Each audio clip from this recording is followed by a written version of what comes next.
Assalamualaikum warahmatullahi wabarakatuh. Alhamdulillahirrahmanirrahim. Puji syukur kepada Allah Subhanahu wa taala yang telah memberikan kita nikmat iman, nikmat sehat, nikmat segala-segalanya di sini.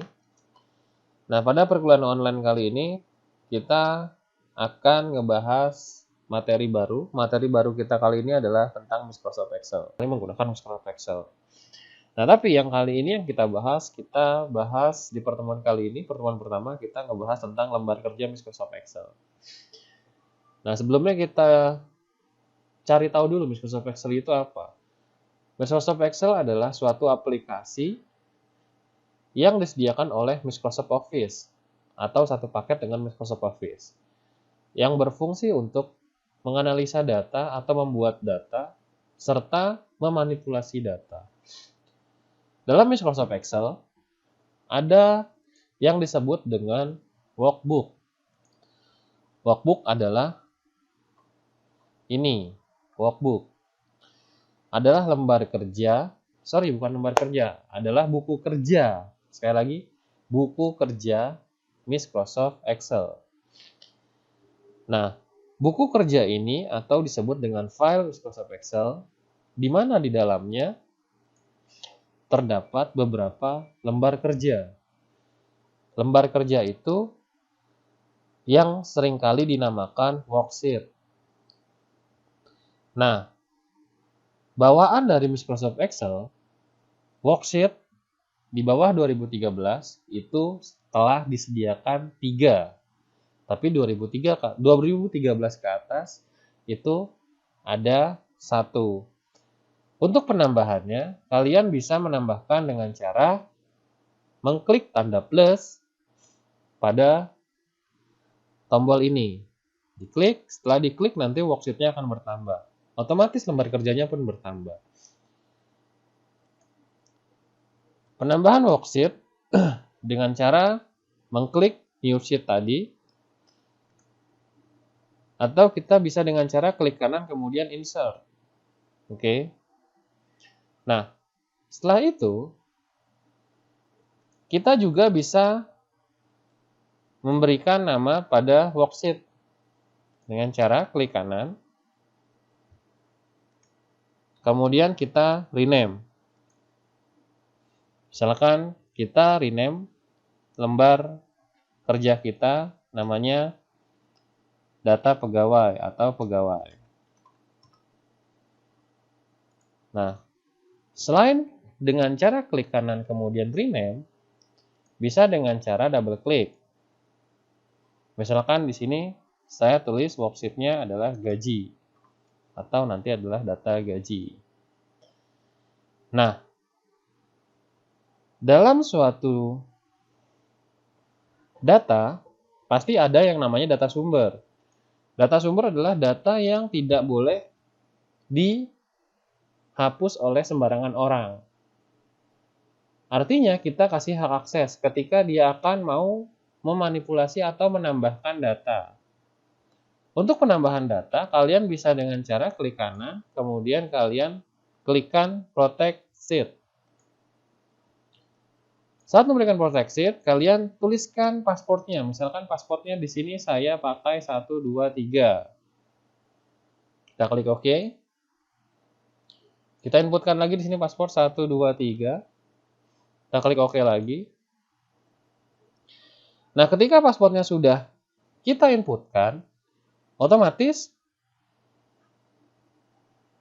lembar kerja pegawai itu tidak sembarang orang bisa menginputkan data. Contoh di sini saya akan menginputkan data di A1.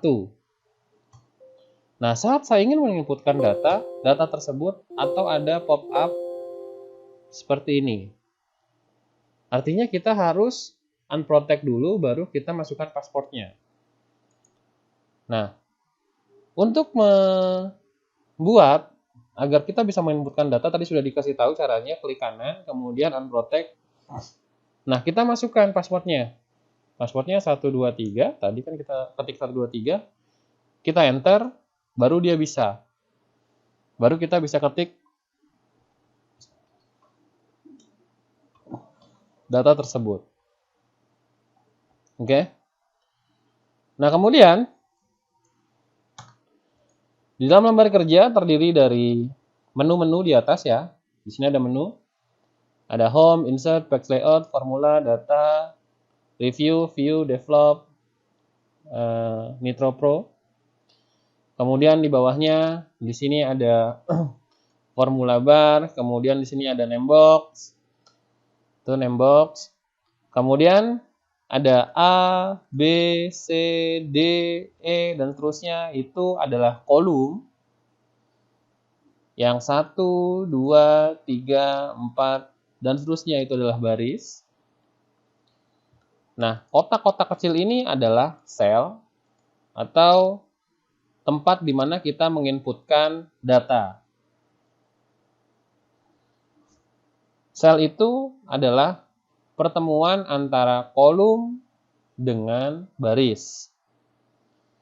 Nah, di sel itu adalah ada penamaannya. Berarti misalkan kalau seperti ini, saya berada di posisi A3. Saya berada di posisi kolom A dan di baris ketiga. Secara otomatis di nembok akan tertera A3. Ketika saya ketik lagi di G, baris ketiga, nanti ada pemberitahuan lagi G3.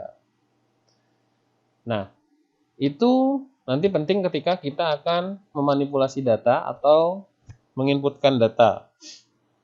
Kemudian di dalam sel ada namanya lagi penggabungan sel. Disebut dengan rank. Rank itu seperti ini. Atau gabungan dari beberapa sel.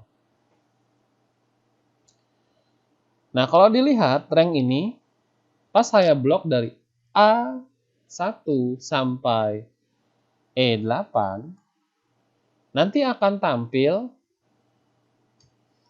A1 titik koma E8. Artinya A1 sampai E8.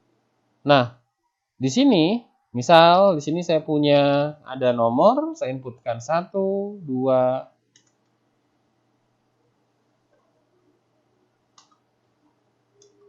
3, 4, 5.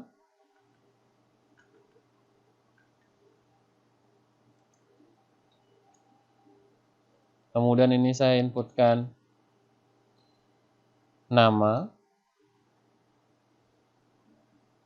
alamat misalkan. Nah, di sini ketika ada data, kita akan mau merubah format ukuran. Kalian bisa dengan cara, oh Pak ini kebesaran atau saya butuh besar. Dengan cara klik kanan pada kolomnya, kemudian kita atur kolom width-nya. Nah, kita mau atur di sini misalkan 20. Nanti otomatis dia akan besar. Itu cara pertama. Atau kalian bisa dengan cara ditarik saja seperti ini dan kamu atur di atasnya. Di situ ada 23 dan kemudian sampingnya adalah ukuran pikselnya. Silahkan kalian bisa atur.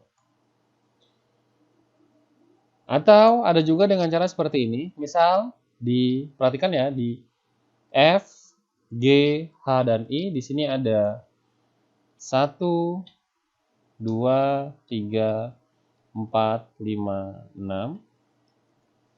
Nah, kemudian dari F dan sampai K di sini saya akan mengatur lebar kolomnya. Itu kalian dengan cara di blok dulu ya, biar tidak usah setting satu-satu, biar ukurannya sama antara F sampai K. Jadi kalian blok dulu F sampai K-nya. Ingat yang di blok itu yang di kolom ya, di atas. Bukan di sini. Nah, yang di kolom tuh di atas yang di blok. Kemudian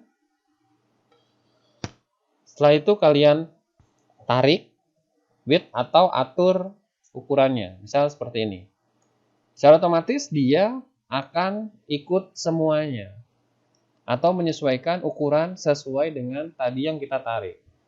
Itu bisa di kolom dan juga bisa di baris. Nah, seperti itu. Oke?